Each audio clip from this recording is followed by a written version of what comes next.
Hey everyone, कैसे हैं आप सभी लोग। Welcome back to my class.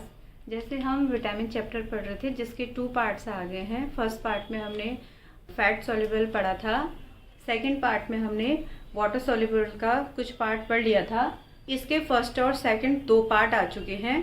First part में फैट सॉल्युबल विटामिन हमने कवर कर लिया है और सेकंड पार्ट में कि विटामिन B1 को क्या कहते हैं, थायामीन कहते हैं और इससे बेरी डिजीज होती है। ठीक। और विटामिन B2 का केमिकल नेम जो है उसको राइबोफ्लेविन कहते हैं, जिससे क्या होता है, ब्लिस्टर्स हो जाते हैं। ब्लिस्टर्स मतलब छाले हो जाते हैं, मुंह में कट लग जाता है। और विटामिन B3 में हमने पढ़ लिया था कि इसका केमिकल नेम नियासिन होता है। और विटामिन B3 की कमी से पेलेग्रा जो डिजीज होती है वो हो जाती है। अब पेलेग्रा क्या होती है? पेलेग्रा एक नहीं होती, इसमें 4 तरीके की बीमारियां एक साथ हो जाती हैं, इसलिए इसको क्या कहते हैं, 4D डिजीज भी कहते हैं। 4D डिजीज किसको? पेलेग्रा को। ठीक है, ये सब हमने कल की क्लास में पढ़ लिया है। आप एक बार प्रीवियस क्लास जरूर देख के आए, तब आपको समझने में थोड़ी सी आसानी हो जाएगी। सबसे पहले को मैं क्या कह रहे थे, डायरिया हो जा रहा था। दूसरे में क्या होता है, डर्मेटाइटिस। और तीसरे में डिमेंशिया और चौथे में डेथ। ठीक, तो इसका मतलब क्या होता है, विटामिन B3 का जो केमिकल नेम होता है उसको नियासिन कहते हैं, या इसको एक और नाम भी है निकोटिनिक एसिड। इससे डिजीज होती है उसको पेलेग्रा कहते हैं या 4D डिजीज भी कहते हैं। 4D इसलिए क्योंकि ये D से स्टार्ट होती है जितनी भी डिजीज, 4 की 4 डिजीज, और उसको डायरिया, डर्मेटाइटिस, डिमेंशिया और डेथ। ठीक है, यहाँ तक हमने कल पढ़ चुके थे हम। जिसने भी ये क्लास नहीं पढ़ी है, एक बार आप प्रीवियस क्लास देख लीजिए, उसके बाद ही आप नेक्स्ट विटामिन में आइए। ठीक है, तब आप इसको इजी समझ आएगा। वैसे ये सब अब नई चीजें हैं, आप देख सकते हैं। अब आज हम पढ़ेंगे विटामिन B5। इसका जो केमिकल नेम होता है वो क्या होता है, पेंटोथेनिक एसिड। कुछ ये देखो, जैसे ये एसिड है, यहाँ पर भी हमने क्या लिखा था, नियासिन, जिसको निकोटिनिक एसिड कहते हैं। तो कुछ विटामिन क्या होते हैं, एसिड फॉर्म में होते हैं। ये सब भी आपको ध्यान रखना है कि कौन से एसिड्स होते हैं। जैसे विटामिन B5 क्या है, पेंटोथेनिक एसिड है। पेंटा मतलब 5, ऐसे याद कर लेना। 5 मतलब विटामिन B5। ठीक है, और इसके सोर्स क्या है, मशरूम, एग, फिश ऑयल। ये मैंने आपसे क्या रखा है कि जो विटामिन B है उसके जितने भी सोर्स हैं, आपको हर बार सोर्स पढ़ने की ज्यादा जरूरत है नहीं। जो भी आपने विटामिन B के सोर्सेस पढ़े होंगे वही सोर्सेस, इन सब में वही होते हैं। एग्जाम में सोर्सेस ज्यादा पूछते नहीं है। एग्जाम में इंपॉर्टेंट चीज क्या है, केमिकल नेम और डेफिशिएंसीज, क्या डिजीज होती है उनसे। और जो विटामिन B5 है उसकी जो डेफिशिएंसी हो जाएगी, अगर विटामिन D की कमी हो गई तो क्या हो जाते हैं, जो हमारे बाल होते हैं वो सफेद हो जाते हैं। ठीक है, बाल सफेद तो हो जाते हैं। बाल काले क्यों होते हैं, हमारे बाल काले क्यों होते हैं?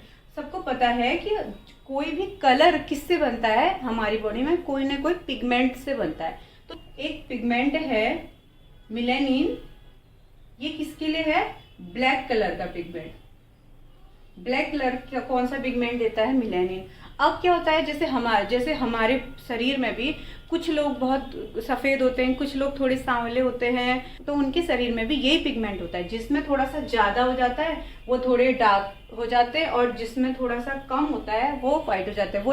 वही सेम हेयर्स का भी होता है। जिसके हेयर्स में मिलेनिन ज्यादा हो जाता है उसके बाल काले हो जाते हैं, और एक एज के बाद क्या हो जाता है, ये मिलेनिन कम हो जाता है, इसलिए वो बाल क्या हो जाते हैं, सफेद हो जाते हैं। लेकिन कभी कभी क्या हो जाता है, मिलेनिन पहले ही क्या होने लगता है, कम होने लग जाता है, जिससे हमारे सफेद होने लगते हैं। और वो कुछ ना कुछ कमी से होते हैं। जैसे मैंने अभी बताया है, विटामिन B5 की कमी से क्या हो जाएगा, व्हाइट हेयर हो जाएंगे। ठीक, और वो देखें हमें तिल हो जाते हैं, ब्लैक मोल्स कहते हैं जिन्हें, वो भी इस मिलेनिन की वजह से ही होते हैं। अगर मिलेनिन ज्यादा हो जा रहा है तो वो क्या कर लेता है, हम जगह जगह पर फिर तिल की फॉर्म यानी मोल्स की फॉर्म में कन्वर्ट हो जाता है। ठीक है, और एक और डेफिशिएंसी हो जाता है इनके, इनफर्टिलिटी।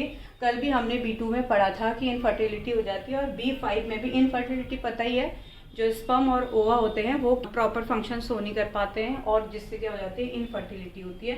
तो विटामिन 5 भी बहुत इंपॉर्टेंट है हमारे लिए। अब विटामिन 6 क्या है, विटामिन 6 का जो केमिकल नेम है वो है पायरोडॉक्सिन। ये सब केमिकल नेम तो आपको याद ही करने पड़ेंगे, इसकी कोई ट्रिक नहीं है, और ये बहुत इंपॉर्टेंट भी हैं। तो आपको एक चार्ट बना लेना है, एक तरफ विटामिन और एक तरफ उसके केमिकल नेम, और उन सबको याद कर लेना। तो ये क्या करता है, जो विटामिन 6 होता है ये क्या करता है, आरबीसी बनाने में बहुत हेल्प करता है। ठीक, अगर आरबीसी की कमी हो जाएगी तो समझो खून की कमी हो जाएगी, और खून की कमी हो जाएगी तो हमें एनीमिया हो जाएगा। तो क्या हो जाता है इसमें, एक माइल्ड एनीमिया, मतलब एनीमिया भी बहुत टाइप के होते हैं, सिकल सेल एनीमिया, अभी हम यहाँ पढ़ेंगे परमिसियस एनीमिया, तो ये बहुत सारे एनीमिया होते हैं, लेकिन इसमें हल्का सा होता है। और इसमें हमेशा क्या होता है, मस्कुलर क्रैम्प रहती है, हमारी जो मांसपेशियाँ होती है हमेशा उनमें क्रैम्पिंग, एक दर्द हमें हमेशा फील होती है। और इसमें क्या होता है, अगर विटामिन 6 की कमी हो गई तो किडनी स्टोन तक हो जाता है और डिप्रेशन का शिकार हो जाता है इंसान। ठीक है, तो इसका मतलब क्या है, डिप्रेशन का शिकार तो होगा ही होगा वो, उसमें किडनी भी स्टोन हो सकता है, मसल्स क्रैम हो सकती हैं, और हल्का सा ब्लड की कमी भी हो जाती है। अब क्या पढ़ेंगे, विटामिन B7। विटामिन B7 का केमिकल नेम क्या होता है, बायोटीन। ठीक है, और इसकी डेफिशिएंसी क्या होती है, इसमें हेयर लॉस हो जाता है, और इसको हमने क्या कहा है, H विटामिन भी कहते हैं। तो H7 विटामिन B7 को कहते हैं। ठीक है, इसमें हेयर लॉस हो जाता है, जैसे इसमें बाल सफेद हो जा रहे थे लेकिन वहाँ बाल ही गायब हो जाते हैं। तो क्या हो गया, अब है विटामिन 9। और विटामिन 9 का केमिकल नेम होता है मैलिक एसिड या फॉलिक एसिड। ये क्या होता है, मेन इंपोर्टेंट तो रोल होता है जो प्रेग्नेंट वुमेन होते हैं, जैसे प्रेगनेंसी स्टार्ट होती है तो उनकी डॉक्टर उनको फर्स्ट मंथ से ही फॉलिक एसिड की टैबलेट्स देने लग जाती हैं। और इसमें क्या होता है, ब्लड फॉर्मेशन, इसको क्या करते हैं, एम विटामिन भी कहते हैं। इसकी कमी से मैग्लोब्लास्टिक एनीमिया हो जाता है। देखो एनीमिया मतलब क्या हो जाता है, खून की कमी हो जाती है। ये सारे टर्म्स बाद में जब एनीमिया वाला चैप्टर आएगा, जब ब्लड वाला चैप्टर आएगा, तो ये सारी डिजीज मैं वहां पर आपको बताऊंगी।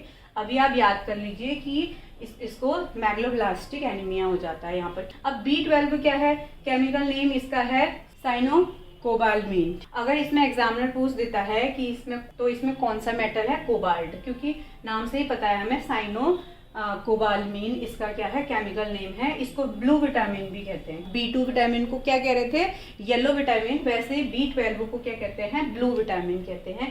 कभी कभी एग्जाम में आ जाता है कि येलो विटामिन किसे कहते हैं, ब्लू विटामिन किसे कहते हैं। हमने यहाँ पर भी पढ़ा था कि जो काउ मिल्क होता है, गाय का दूध होता है, उसमें पीलापन किस वजह से आता है, तो उसमें पीलापन किस वजह से आता है, राइबोफ्लेविन की वजह से। ये कल की क्लास में मैंने सब बताया हुआ है। और क्या हो जाता है, अब जैसे इसकी डेफिशिएंसी हो जाती है, इसमें भी क्या हो जाता है, एनीमिया हो जाता है, लेकिन कौन सा, परमिसियस एनीमिया की।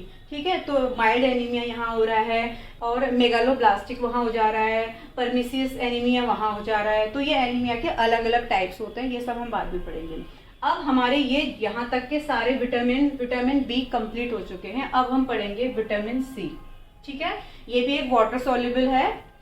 हमने स्टार्टिंग में ही पढ़ा था कि जो वाटर सॉल्युबल होता है 2 टाइप्स के होते हैं, विटामिन B और विटामिन C। और विटामिन B को विटामिन B कॉम्प्लेक्स भी कहते हैं। और B कॉम्प्लेक्स में ये कितने सारे होते हैं, B1, B2, B3, B5, B6, B7, B8, B9। B4 नहीं होता है यहाँ पर, और B8 नहीं होता है, B10 और 11 नहीं होते हैं। अब क्यों नहीं होते हैं, ये होते ही नहीं है, तो अब इसमें हम क्या कह सकते हैं। ठीक है, और क्या कहते हैं, तो हम पढ़ेंगे अब विटामिन C। विटामिन C का जो केमिकल नेम होता है स्कॉर्बिक एसिड, ये मोस्ट इम्पोर्टेंट है, ये बहुत पूछा जाता है कि विटामिन C का जो केमिकल नेम है उसको क्या कहते हैं, स्कॉर्बिक एसिड। और सोर्स तो विटामिन C के आई थिंक सबको ही पता होंगे कि क्या होते हैं, ये सिट्रस फ्रूट्स में होते हैं, जितने भी खट्टे टाइप के फ्रूट होते हैं, जैसे अनराइप मैंगो या मैंगो में लेमन, ऑरेंज, ग्रेप्स, टैमरिंड मतलब इमली में बहुत अच्छा, आंवला, तो आंवला, इमली, ऑरेंज, लेमन, ये तो इसके क्या होते हैं, बहुत अच्छे सोर्स होते हैं। ठीक है, ये क्या करते हैं, इंक्रीज इम्यूनिटी। अभी जब कोविड आया था तो सब क्या कर रहे थे, विटामिन C की कैप्सूल खा रहे थे, विटामिन C लेना चाह रहे थे किसी ना किसी थ्रू। क्यों, क्योंकि वो क्या करता है, इम्यून सिस्टम को इंक्रीज करता है। ये है एंटी कार्सिनोजेनिक विटामिन। कार्सिनो शब्द का मतलब होता है कैंसर। ये क्या करता है, कैंसर बनाने वाले जितने भी सब्सटेंस होते हैं उनको क्या कर देता है, खत्म कर देता है। तभी इसका नाम एंटी कार्सिनोजेनिक पड़ा, यानी जितने भी कार्सिनोजन कंपाउंड होंगे उनको क्या कर देता है, ये खत्म कर देता है। और क्या करता है, in formation of collagen. Collagen आपको पता है ये स्किन में भी मिलता है, बोन्स में भी मिलता है, उसका फॉर्मेशन करता है। इसलिए विटामिन C बहुत ज्यादा इंपॉर्टेंट होता है। इवन हमारे स्किन की ग्लो के लिए भी होता है, हर चीज के लिए होता है। और ये हीट सेंसिटिव होता है, मतलब हीट सेंसिटिव मतलब अगर इसको गर्म कर देंगे तो इसकी सारी प्रॉपर्टी खत्म हो जाती है। और बहुत ही मतलब कॉमन क्वेश्चन है कि कि इसकी डेफिशिएंसी से क्या हो जाता है, इसकी डेफिशिएंसी से स्कर्वी रोग हो जाता है। तो ये हमने सब क्या पढ़ा था, विटामिन के बारे में पढ़ दिया। इस विटामिन में हमारे 3 पार्ट हुए हैं। फर्स्ट पार्ट में हमने विटामिन का इंट्रोडक्शन पढ़ रखा है और कुछ विटामिन जो फैट सॉल्युबल विटामिन है उनमें के और डी पढ़ रखा है। और जो सेकंड पार्ट है उसमें हमने विटामिन ई और विटामिन डी को बहुत अच्छी तरीके से पढ़ा है और कुछ पार्ट वाटर सॉल्युबल का भी पढ़ रखा है। और आज हमने वाटर सॉल्युबल के विटामिन बी कॉम्प्लेक्स और विटामिन सी पूरा कर दिया है। अब विटामिन के इस चैप्टर से कोई भी क्वेश्चन आप ऐसा नहीं है कि आप नहीं बना पाएंगे। तो अब आप क्या करिए, एक बार इस तीनों पार्ट को बहुत अच्छे से देखिए और इसमें जितने भी इम्पोर्टेंट टर्म्स मैंने बताए हैं कि सबसे पहले तो आपको विटामिन और विटामिन के केमिकल नेम बाय हार्ट याद कर लेने हैं और उनसे क्या डेफिशिएंसी हो रही है, कौन से विटामिन को क्या कहते हैं, मतलब विटामिन का सेकंड नेम क्या है, येलो विटामिन किसे कहते हैं, ब्लू विटामिन किसे कहते हैं। कि सीटेड ना पहले तो एक बिल्कुल डायरेक्ट से पूछता था कि इसकी कमी से क्या होगा, लेकिन अब सीटेड का वो लेवल नहीं रहा। सीटेड अब थोड़ा सा ऊपर लेवल में आ गया है और ये बहुत घुमा के क्वेश्चन पूछता है।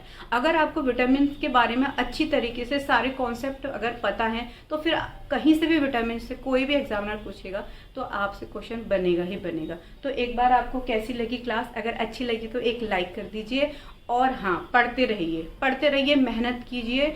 आपको पता ही चल गया होगा कि अब क्या होता है, 15 दिसंबर को ना होके अब 14 दिसंबर को एग्ज़ाम है। तो आप अच्छे से मेहनत कीजिए और 14 दिसंबर के लिए ऑल द वेरी बेस्ट और मिलते हैं नेक्स्ट क्लास में। Till then bye.